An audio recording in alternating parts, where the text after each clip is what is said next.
अस्सलाम वालेकुम viewers, welcome back to my channel doctor of medicine, जिसमें आज हम बात करते हैं ज़ेट्रो टैबलेट के बारे में। ज़ेट्रो टैबलेट बेसिकली 500 mg में अवेलेबल होती है। उसके अलावा ये 250 mg में भी आती है।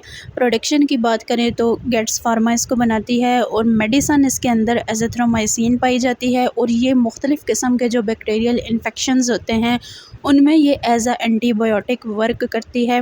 ये था इसका इंट्रोडक्शन। अब हम बात करते हैं इसकी वर्किंग के बारे में और इसके यूजेस के बारे में कि किस तरह से ये परफेक्ट होती है। ज़ेट्रो एक एंटीबायोटिक मेडिसन है जो मुख्तलिफ़ बैक्टीरियल इन्फेक्शंस जैसे कि यूरिन का जो इन्फेक्शन हो जाता है या यूरिन पाइप में जो इन्फेक्शन होता है उसके लिए बेस्ट होती है।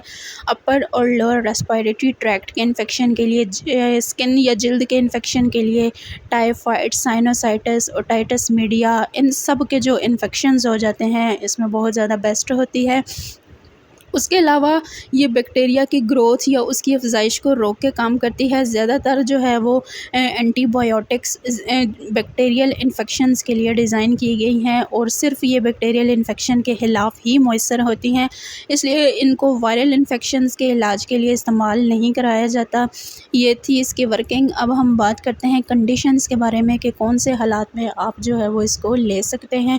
अगर जो है वो टाइफाइड फ़ीवर है आपको और आपको इंटरनल इन्फेक्शंस भी है तो आप इसको ले सकते हैं। उसके अलावा अगर आपकी जिल्द के ऊपर इन्फेक्शन है या स्किन का किसी भी तरह का बैक्टीरियल इन्फेक्शंस है तो आप उसको भी ले सकते हैं इस सूरत हाल में। उसके अलावा पैराथायरॉयड फ़ीवर में ले सकते हैं। जॉइंट्स इन्फेक्शन में आप इसका इस्तेमाल कर सकते हैं, यानी हड्डियों और जोड़ों के जो इन्फेक्शंस हो जाते हैं या उनमें जो कॉम्प्लिकेशंस आ जाती हैं उस सूरत हाल में आप इसका इस्तेमाल कर सकते हैं।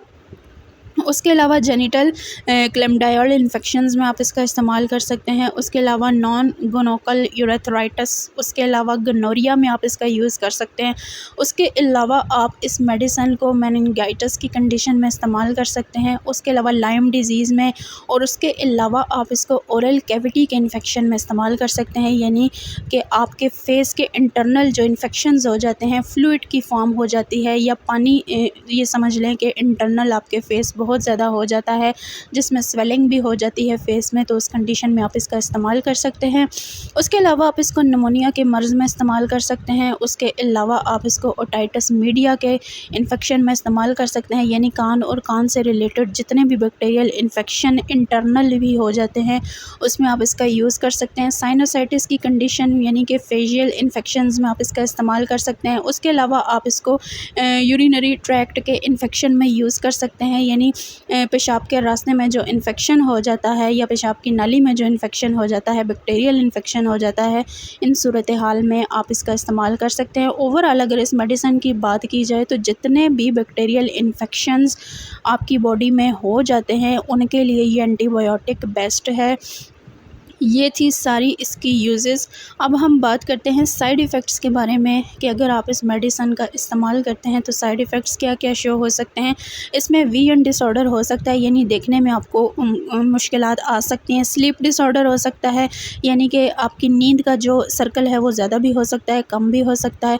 उसके अलावा उल्टी और मतली हो सकती है, सर दर्द हो सकता है, बॉडी में पेन हो सकता है, गैसेस की कंडीशन हो सकती है, यानी गैस्ट्रिक डिस्कम्फर्ट आपको हो सकती है, आई डिस्कम्फर्ट हो सकती है। उसके अलावा इन्फेक्शंस के रिस्क हो सकते हैं, आपकी स्किन के ऊपर सीरम सिकनेस हो सकती है। उसके अलावा आपके जो लिवर के फंक्शंस हैं वो स्लो हो सकते हैं, अनीमिया हो सकता है, आपको एसिड रिफ्लेक्स भी हो सकता है, यानी जो आपने खुराक ली हुई है या जो खुराक खाई हुई है वो बैक टू माउथ हो सकती है। कॉन्स्टिपेशन आपको हो सकती है, यानी कि कब्ज़ हो सकती है।